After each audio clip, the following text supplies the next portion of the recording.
Hello and welcome to a screencast relating to analysing accounts receivables.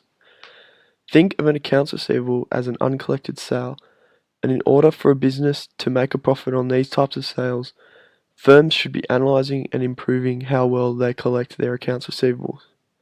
Throughout this screencast, we will be referring to Apple's most recent quarterly report as an example. There are 5 ways a business can analyse their own accounts receivables. Horizontal analysis provides an evaluation of an accounts receivable over time, usually from one period to another. It's calculated by finding the dollar change amount between 2 periods.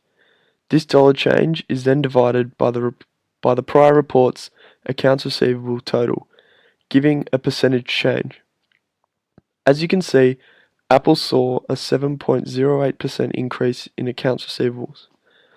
Vertical analysis provides an evaluation of accounts receivables within 1 year. When calculating off a balance sheet, divide accounts receivables with total assets, or when calculating from an income statement, divide accounts receivables by net sales or revenue. For this example, we will use Apple's balance sheet displaying their accounts receivables are 3.59% of their total assets. Accounts receivables turnover ratio compares a company's sales to its average receivables. First, we calculate average receivables by finding the sum of the beginning accounts receivables value and the ending accounts receivables value, then dividing by 2. Finally, to find the receivables turnover ratio, divide sales by average receivables. Apple's receivables turnover ratio means that their sales were 18.64 times larger than their accounts receivables.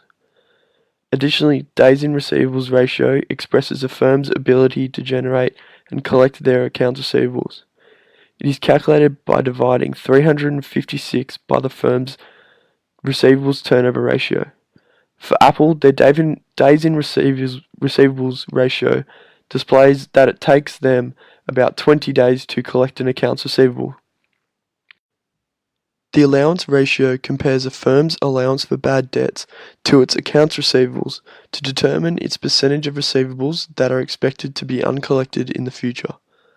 Gross accounts receivables is collected by adding net receivables to the allowance for bad debts. Then divide the allowance value to gross accounts receivables. 0.44% of Apple's accounts receivables will go uncollected. These analyses of firms' accounts receivables allow them to evaluate their collection and put in appropriate practices to improve their receivables collection.